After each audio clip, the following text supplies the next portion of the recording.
പ്രധാനമന്ത്രി നരേന്ദ്രമോദിയുടെ വികസന പ്രവർത്തനങ്ങൾ കേരളത്തിൽ ബി.ജെ.പിക്ക് അനുകൂലമായെന്നും ജോർജ് കുര്യൻ. സാധാരണ തെരഞ്ഞെടുപ്പ് കഴിഞ്ഞാൽ ബി.ജെ.പിയുടെ വോട്ട് ഇടത് വലത് മുന്നണികളിലേക്ക് പോയിരുന്നെങ്കിൽ ഇത്തവണ ഇരുമുന്നണികളുടെയും വോട്ട് ബി.ജെ.പിക്ക് ലഭിച്ചുവെന്നും ജോർജ് കുര്യൻ കൂട്ടിച്ചേർത്തു. 20% വോട്ടെന്ന് പറയുന്നത് വളരെ പ്രധാനപ്പെട്ടതാണ്. അതായത് ടോട്ടൽ വോട്ട് കൂടി, അതിൻ്റെ കൂടെ സ്ഥാനാർത്ഥിയുടെ നന്മ അതും കൂടെ കൂടിയപ്പോഴാണ് സുരേഷ് ഗോപി ജയിച്ചത്. രാജേട്ടൻ അദ്ദേഹം ജയിച്ച അവസരത്തിലും ബി.ജെ.പിയുടെ ടോട്ടൽ പെർസെൻറ്റേജ് കൂടിയിരുന്നു. അതിൻ്റെ കൂടെ രാജേട്ടൻ നന്മ. തീർച്ചയായിട്ടും ജനാധിപത്യത്തിൽ സ്ഥാനാർത്ഥി ഒരു പ്രധാന ഘടകം തന്നെയാണ്.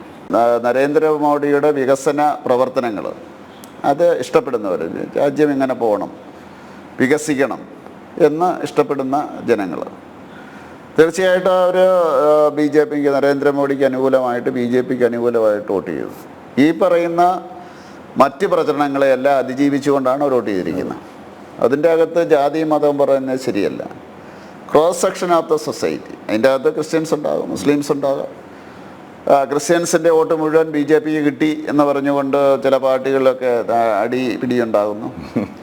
80 മുതലുള്ള എൻ്റെ ഓർമ്മയിൽ ഏത് ഇലക്ഷൻ കഴിഞ്ഞാലും ബി.ജെ.പിയുടെ വോട്ട് ആദ്യം വലതുപക്ഷത്തിന് പോയെന്ന് പറഞ്ഞിട്ടുണ്ടായിരുന്നു, അത് കഴിഞ്ഞ് ഇടതുപക്ഷത്തിന് പോയെന്ന് പറഞ്ഞുകൊണ്ടായിരുന്നു. ഇപ്രാവശ്യം അങ്ങനെയല്ല, ഇടതുപക്ഷത്തിൻ്റെയും വലതുപക്ഷത്തിൻ്റെയും വോട്ട് ബി.ജെ.പിക്ക് കിട്ടി എന്ന് പറഞ്ഞുകൊണ്ട് മറ്റു പാർട്ടികളിലാണ് പ്രശ്നം. ആ ഇടതുപക്ഷത്തിൻ്റെയും വലതുപക്ഷത്തിൻ്റെ വോട്ടെന്ന് പറയുന്നത് ഈ ഒരു ക്രോസ് സെക്ഷൻ്റെ വോട്ടല്ലേ, അല്ലെങ്കിൽ അത് മതേതര വോട്ടല്ലേ? ഇവർ പറയുന്ന തിയറി അനുസരിച്ച് മതേതര വോട്ടാണല്ലോ. അപ്പോൾ അതുകൊണ്ടാണ് ഞാൻ പറഞ്ഞത് ഒരു ക്രോസ് സെക്ഷൻ്റെ വോട്ട് ബി.ജെ.പിക്ക് അനുകൂലമാകുക.